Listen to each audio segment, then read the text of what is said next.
Hi guys, I thought I would put this video online just as a bit of an educational experience for adults or parents and teenagers. A lot of people don't understand or don't realise what it is that I do when I go out and conduct a pre-party assessment, and most, probably over the last 4 to 6 weeks, I've had quite a lot of parents that have rung up last minute, particularly for the age group of 14 to 16, concerned about the surge in numbers on the guest list, and B, also the possibility of gate crashes. So I thought I'm going to sort of give you a step-by-step introduction into what I do and the extra work I do in the background to keep your kids safe and the property safe. So for example, a few weeks ago I was rung up by a client over in near Bundoora, and she was very concerned about her son's 14th birthday to 15-year-olds. Actually, it was a group of predominantly 14 to 15.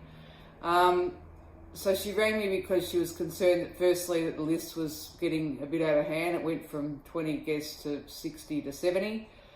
So of course what I normally do is I send her the information on the overview of what I offer. So that is the pre-party risk assessment, where we go over we walk the walk of the guest, we sit down and talk about management strategies for entry. I'll tell you exactly in regards to in relation to risk, what we should expect for that age group. And then I'll give you obviously the costing, which is always a minimum of 2 professional guards for the first 100 male and female supervisors, with the guarantee of all level 2 first aid, in addition to most of us have a background in emergency services, or I've trained up from an industry standard. So the focus is on low key, proactive crowd control without that bouncer mentality. So with this particular client, she was sent the information.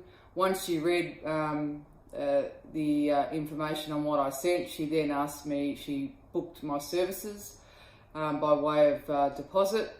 I then attended her property and did the walk basically of the guest in regards to where the guests are coming in, that sort of thing.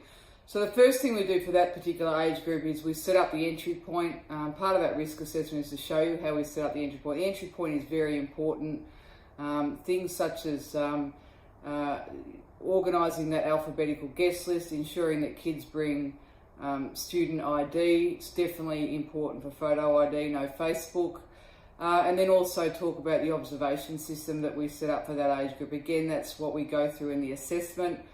But ultimately it's about ensuring that whoever's off their head, whether it's intoxication or drugs, they are seated outside, and at that point we actually engage with parents to come and collect their kids, because with duty of care, once they actually come onto your watch, really it's not about pushing them away and saying you can't get in, particularly if they're affected by substance or including alcohol, because then something might happen to them when they leave the premises. So we do extend that duty of care to people that possibly aren't on that list, but are definitely,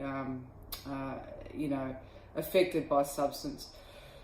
So once we set up that observation point, I then liaise with this one. I obviously liaise with the son, and I asked him whether he'd had any information in regards to people wanting to come in to this party. He informed me that at that point that he had received some information in relation to a possible group of kids, possibly gang related, that may attend. I got some history on what was happening there, and he'd been assaulted at a shopping centre, and that the police were investigating it.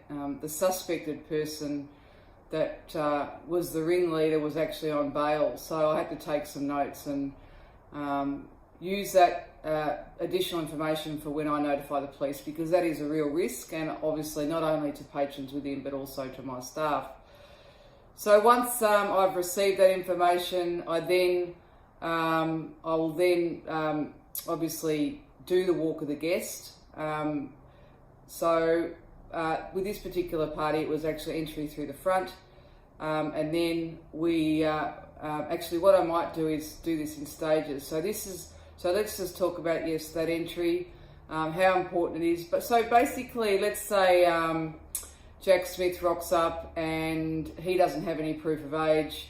He doesn't have any student ID getting to this party. So what I would normally do is I would either say to the host, please provide someone who can verify if they don't have student ID, or what we do is send them a photograph of that person when they turn up at front entry directly to that message to the host. Now, everyone is aware that we actually do have cameras and that sort of thing operating for safety reasons, which I'll talk about in a minute. So I'm going to go on to the next stage after I discuss this information or this party with the family and what we did next in regards to ensuring that this particular party was safe.